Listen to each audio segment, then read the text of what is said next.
ètò ṣe ọwọ́ akú ṣẹwọ́n àdìgítẹ́ ti bẹ̀rẹ̀ ẹ̀dọ́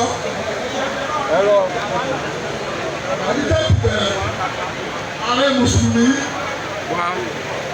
ààrẹ àwọn èèyàn bàbá ṣe tẹ̀ ọ̀la tọmọ tìyá ni wá fámìlì ni wá gbogbo kan náà láti wá àjọ̀dàgbà ni ìyá mi àti ìyá rẹ̀ wọ́n lọ ṣèwé ni. Allahu Akbar. tó ààrẹ mọ́sí. Akin Ambassador His Excellency Taofeek Ọládẹ̀jọ Arápájà tí wọ́n jẹ́ igbákejì fún ẹgbẹ́ wa PDP lórílẹ̀‐èdè Nàìjíríà, igbákejì alága àgbà pátápátá. Bákan náà mọ̀mọ́ wa Yẹlúwà fún gbogbo ilẹ̀ Ìbàdàn, agbẹ́sìgá àdé ilé ìpínlẹ̀ Ọ̀yọ́, Alájà Madinat Abọ́sẹ̀dé Adédùbú. Nígbà tí Yẹlúwà bọ̀ àti ambassador, àwọn ọmọlẹ́gbẹ̀ẹ́ aṣòfin méjì nípínlẹ̀ Ọ̀yọ́ ni wọ́n kọ́ ọ̀rẹ́ pẹ̀lú wọn. Ọ̀rẹ́bù Omíkúnlé àti ọ̀rẹ́bù Ọpáyẹmí Alábàbùsà. Bákan náà alága fún local government pension board wọ́n kọ́ ọ̀rẹ́ pẹ̀lú wọn. Ọ̀rẹ́bù Abdulhakeem Adéwọlá Ìgè. Bákan náà ní kábíyèsí tí wọ́n wọlé ní sàárẹ̀ wa, mo láyọ̀ láti pé àdá Ìbàdàn ni wọ́n.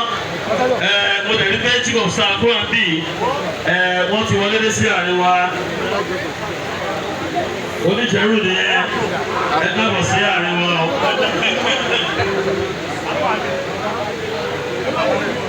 Ọ̀run Taofeek Ọláníhun wọ́n wà bí ọmọ bàbá Musa Àjàdí Ọláníhun. Bákan náà ọ̀rọ̀gbọ́n Mọ̀jíd Ọlọ́yà wà bí wọ́n ti wà pẹ̀lú wa. Alága fún ọba alága ní ìpínlẹ̀ Ọ̀yọ́ gbogbo olùkúbọ̀ mẹ́fàtà ìyá bọ̀ ọ̀rọ̀gbọ́n sọ̀dà wọ́n ti dé. Mo fẹ́ kí gbogbo àwọn aláàfáà rẹ̀ ẹ máa sọ fún ilé ọ̀dọ́ kìí ṣe ẹgbẹ́ òbí náà rẹ̀ ní ìyá rẹ̀ lókù o tẹ ẹ bá mọ̀ bá ṣe jẹ́ ìwé ọjọ́ mi o ìyá rẹ̀ ti wọ́n jẹ ìyá lórí wa ní ìjọba wọ́n jẹ ìyá. Ẹ̀tọ́ wà lọ́wọ́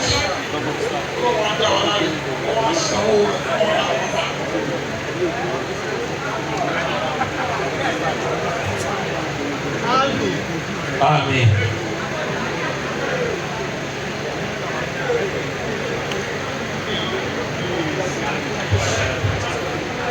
Adúgbò lọ́wọ́ lọ́wọ́ ọba tó gbé àwọn ọ̀rọ̀ tó ọba tó ṣe máa wá. Gẹ́gẹ́ bí olóyè ìjìyà ti ṣe sọ, lóṣèlú ṣe sọ. Allahu Akbar. Ọmọ àyà ni wá olókà yìí ìpìlẹ̀ mẹ́ẹ̀ olókà yìí. Ọmọ àyà ni kí ni wá tí ó sì kẹ́kọ̀ọ́ tá a lè sọ. Àdúgbò máa yà wá. Kọ́lọ́ ń dàpọ̀. Ààrẹ ni wọ́n ń ṣàdúrà yẹn nígbà tí wọ́n kọ̀ kẹ́bi ọmọ olókùú àgbà àkọ́kọ́. Àwa náà tí wọ́n fi sílẹ̀, àwa lè yí wọn. Ọlọ́run jẹ́ kẹ́yìn wọn bàjẹ́. Kẹ́yìn wọn ò bá ti bàjẹ́, àwa náà bàjẹ́ nìyẹn. Adúpẹ́ pé Ọlọ́run fún ọ̀yà náà ní àlùbáríkà. Ẹ̀yin àfa kọ́ wa tí ọmọ bá ní àlùbáríkà wọn lọ́wọ́ òkú ẹ̀ lọ́wọ́. Torí pé wọ́n gbà fún bàbá wa, wọ́n ṣerú fáwọn bàbá wa. Lọ́lọ́ fi fún àwa náà jáde látara wọn. Ọlọ́run wá jẹ́ pé tí ó jáde lára tàwa náà, ó jẹ́ olú àti nǹkan ní ìlú. Wọ́n sì jí ojú sí Ọlọ́run. Orúkọ lọ́wọ́ ẹ̀yin bàbá mi. Ẹ̀yin ní àwò tí à ń kọ́ ìṣẹ́lágbára yín nípa nǹkan tí Ọlọ́run fún yín tẹ́ fi kọ́ wa ní tẹ̀sí Islam. Adúpẹ́ lọ́wọ́ yín ọlọ́run tó fi wá mọ́nà kò ní jẹ́ ká sínú láéláé torí ẹ bá ti pẹ́ ẹ̀sìn ìsìláàmù mú tó ti fi àlò kúránì sí òkun àyẹ̀ ọlọ́run ní dojú sí ẹni náà láéláé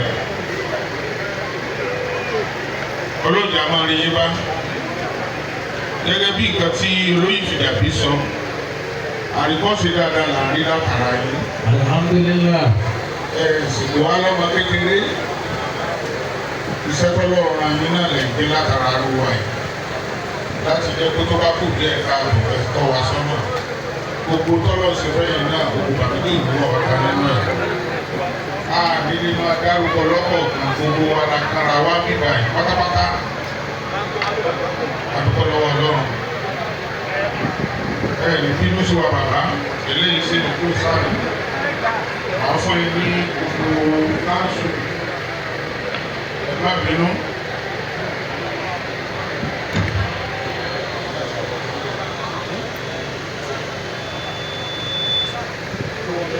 Allahu akbar. Ẹ bá ní kí Allahu akbar kabira. Bàbá wa ààrẹ mùsùlùmí gbogbo ilẹ̀ Yorùbá 200,000 naira. Ẹ kí Allahu akbar. Fún gbogbo àwọn àfáà níkàlẹ̀ ọlọ́run bá ní dúpẹ́ fún yín ọlọ́run ní bàbá Muhammad. Ẹni tí ó túkà tí a mọ̀ lọ́dọ̀ bámi Akíndé kí ẹ máa pè wọ́n rọrùn àmọ́ kó máa yá àfẹ́ fi kú. Bàbá wa làbí Àjàdí náà wọ́n kò fún wa. Wọ́n láwọn àfáà ń retí ọwọ́ yín. Bàbá wa Abdulhamid Àjàdí bámi wọ́n ní máa bọ̀ lọ́dọ̀ bàbá àdínì. Owó àwọn àfáà lápapọ̀ gbogbo àwọn àfáà 50,000 naira. Bámi Akíndé ṣe gbà bẹ́ẹ̀. Bàbá àgbàlagbà ni. Ká ṣe gan. Ẹni tó bá títí ẹ bá kéré ẹjọ́ mọ́. Ọ̀nàrẹ́bù Saheed àwọn olóògùn yẹn. Saheed ọlọ́mọsí lóde àwọn náà. Àwọn náà. Aláàjì wa Muhammad Saheed. Usman. Ọ̀nàrẹ́bù wọ́n pè yín. Bàbá ní pè yín. Ẹ̀gbọ́n sí i. Ẹ̀kọ́ sí i. Akíndé ní pè yín. Wọ́n náà kọ́ ni. Usman náà. Níwájú àwọn àfa Aláàjì wa Muhammad Saheed wọ́n ní owó 100,000 naira. Barakallahu fi. Wọ́n náà. Aláàjì wa wà ní 200. 100. Barakallahu fi. Usman náà. Aláàjì wa Usman da al-amilu yamilu amalahu min al-asfal. Nígbà tó ní nǹkan bá gbé ibi tó ti wúwo báyìí, á máa wò wọ́n tó wà bá gbé. Bóyá wàá fọwọ́ hẹ́ ni. Yusuf. Àbíkẹ́. Ọ̀yà bọ́sì àbọ̀sì. Sáúlá. Sáúlà. Ọ̀yà bọ́sì. Usman. Aláàjì wa Muhammad Taofeek àjíṣẹ́ fún wọn ni. Bámi Akíndé bàbá wa ambassador Muhammad Taofeek Alápájà wọ́n ní owó àwọn àfa 200,000 naira. Wọ́n ní ká ṣe transfer rẹ̀ sọ́dọ̀ àwọn àfa. Barakallahu fi 200,000 naira. Ẹ̀jẹ̀ wa nílá ọ̀là tá a bá ti rí successful. Aláàjì wa. Ó kù tán. Ó kù tán dáhùn lóòjọ́. Ọmọdé àlọ́ jàre. Jama ẹ bá ń sọ kí Allahu Akbar. Ó yẹ máa dá kọ́ ọmọ kí wọ́n bá yín pè. Ẹ má wọlé stress. Ó yà.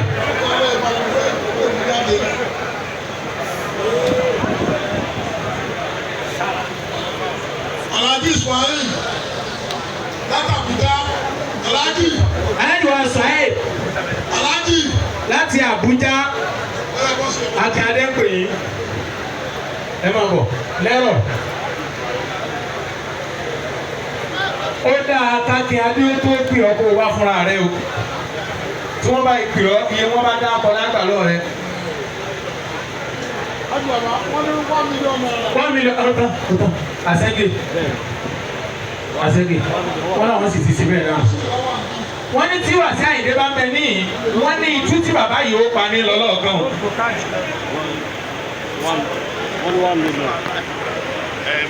Èló 1 million. 1 million. Wọ́n wá ní 500. Barakallah. Wọ́n ti sọ fúnra wọn. Fúnra ara wọn náà sọ. Barakallah fi. Mọ́àdàlá. Aláàjì wa Muhammad Saheed ẹ má bàa wá dá sí tìjára wa mọ́. Rúbà. Rufai. Ọmọ àfa. ẹ má bọ̀ honourable Rufai ẹ má bọ̀. láti rí chief of staff aláàjì wa sẹ́wọ̀n ògúnyì Jami. Honourable Tegbe 100,000. 100. Chief of staff Muhammadu Jami. Ọ̀ya. Bàbá wa Balógun Bámi àgbà Balógun àwọn ni wọ́n lè go. Olúbẹ̀sán. Ọ̀ya. Allah. Olúbẹ̀sán. Ọ̀túnba bàbá wa Ọ̀túnba bàbá àti adé retí.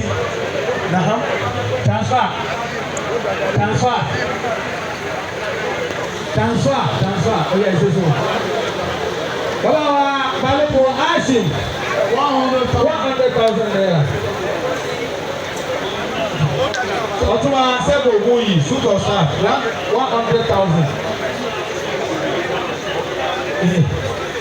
Bàmójú akóríṣe 100,000 naira. Àgbà bẹ́ẹ̀. Ọmọ àfa ni ẹ má gbàgbé kí ẹ. Àfẹ́.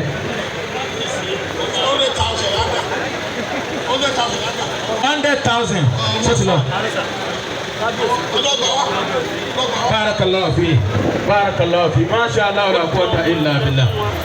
Bàbá wa kábíyèsí ọba oníjẹ̀rù. Ẹ̀sìn ti lọ sọ́dọ̀ wọn.